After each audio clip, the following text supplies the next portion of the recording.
बोली पार्वती जी को तो बड़ा सुख है। बोले क्यों? बोले लाइट का कभी टेंशन नहीं, कनेक्शन कभी कटना नहीं। बोले क्यों? बोले जब जिनके माथे ही पे चंद्रमा हो उनकी लाइट कब जाएगी। और बोले दूसरा सुख। बोले दूसरा सुख क्या है? बोले पानी कभी भरना नहीं है। बोले क्यों? बोले मस्तक पर गंगा, जब पानी चाहने सो कई लो डाल दो, सो भगवान शंकर ने ऐसा टेढ़ो मूड करो। कहा बिटिया को बता। बोले एक और सुख है बिटिया को। बोले क्या? बोले कभी कपड़ा भी प्रेस नहीं करना। बोले क्यों? बोले वे पहनता ही नहीं है, जब पहनत नहीं है सो प्रेस को करे। बोले चौथा भी सुख है। बोले रिश्तेदार कभी आना नहीं है। बोले क्यों? बोले रिश्तेदार जिंदा उनके हैं ही नहीं है, मरे वाले ज्यादा आउत नहीं है। बोले मरे कौन है? बोले भूत है। और बोले एक और सुख है पांचवा। बोले क्या? बोले सिक्योरिटी दमदार। बोले क्यों? बोले कैलाश पर्वत वे रात की के बाप में दम है कि चढ़ जाए। सुख बिटिया को बहुत अच्छे हैं, पार्वती को। ऐसे शंकर जी की महिमा गाई जाती है। आजकल की माताएं तो सोचती कबे हमाओ स्वामी जी सो जाए, कबे करो दबा दइए, चरण कौन दबावे। लेकिन आजकल का जमाना तो बड़ा उल्टा आ गया है। पहले के जमाने में हमने अपनी माता जी को, आज भी हमने देखा, हमारी माता जी रसोई बनाती हैं तो पहली रोटी गाय को खिलाती और जो अंतिम रोटी बनाती हैं वो कुत्ते के लिए। लेकिन आजकल जमाना बड़ा उल्टा हो गया। आजकल की माताजी पहली रोटी खुद खा जाती और लास्ट की रोटी खसमा छोड़ देती।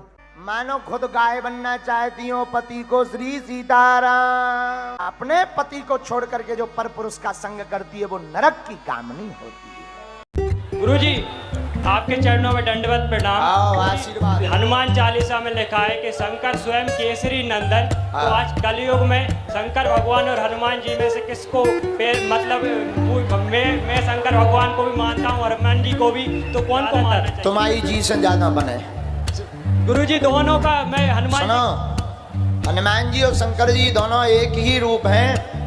शंकर जी के ही 11 रुद्र अवतार श्री हनुमान। चाहे शंकर जी की पूजा करो चाहे हनुमान जी की, दोनों समान है भाई। चाहे कान तुम ऐसे पकड़ो और चाहे ऐसे पकड़ो, पकड़ना कान को ही है। उसी प्रकार चाहे हनुमान जी को मानो या शंकर जी को। गुरुजी आपने जो सनातन धर्म को लेकर युवा पीढ़ी के लिए जो करा है, उससे युवा पीढ़ी में बहुत बदलाव देखने को मिल रहा है और युवा पीढ़ी बहुत जागृत हो रही है। जय सियावर रामचंद्र की जय। और जो रह गई बात तुम करवा। धन्यवाद। क्योंकि मस्तक पर तिलक होगा तो जैसे ही तुम मदिरा की दुकान के सामने खड़े होगे, तिलक का ध्यान अपने आप आ जाएगा कि लोग क्या कहेंगे कि तिलक लगा करके भी पीते हो। तो पीने की आदत भी छूट जाएगी। बोलो सीताराम। आजकल की माताएं तो सोचती कबे हमाओ स्वामी जी सो जाए, कबे करो दबा दइए, चरण कौन दबावे। लेकिन आजकल का जमाना तो बड़ा उल्टा आ गया है। पहले के जमाने में हमने अपनी माता जी को, आज भी हमने देखा, हमारी माताजी रसोई बनाती हैं तो पहली रोटी गाय को खिलाती और जो अंतिम रोटी बनाती हैं वो कुत्ते के लिए। लेकिन आजकल जमाना बड़ा उल्टा हो गया।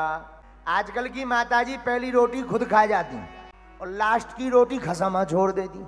मानो खुद गाय बनना चाहती हो, पति को श्री सीताराम। अपने पति को छोड़ करके जो परपुरुष का संग करती है वो नरक की कामनी होती है। पालन करने वाले जितने साधक यहाँ बैठे हैं, इन नियमों पर गंभीरता रखें। दूसरी बात, आप लोग एक और गलती करते हो।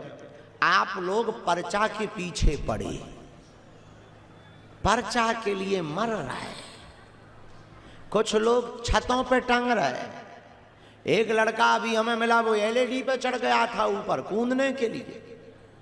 अरे पर्चा से चमत्कार नहीं होना। लो पर्चा तो जो है लो, कर लो चमत्कार, हलवा लो ले जा। हम लिखें दे रहे तुम्हारे बाप को नाम, दादा को नाम, परदादी को नाम ना लिख दें तो हमारा नाम मिटा देना। गणित के 3900 फॉर्मूले देने वाले श्रीनिवास रामानुजन की एक ज्योतिषी ने बचपन में कुंडली देखी तो वह हैरान रह गए, क्योंकि वृषभ लग्न होने के साथ साथ गुरु और बुध जैसे ग्रहों की दृष्टि। आप लोग भी कभी कभी सुबह शाम भगवान के सामने इस गीत को गाया करो। का ये चमक ये दमक खुले बनों में महक, ये चमक ये दमक खुले बनों में महक। सब कुछ सरकार तुम्हीं से है, सब कुछ सरकार तुम्हीं से है, सब कुछ सरकार तुम्हीं से है, सब कुछ सरकार तुम्हीं से है। जय श्री राम, जय बागेश्वर धाम की, सन्यासी बाबा की जय। आज का सुविचार, कोई आदमी आपकी निंदा कर रहा, कोई आदमी आपकी चुगली कर रहा, सुनते रहिए और अपने आप को तराशते रहिए। जिस आदमी की निंदा है समझो वो आदमी जिंदा है, वरना जबरदस्ती जिंदा है। इसलिए निंदा को सुनना बहुत आवश्यक है।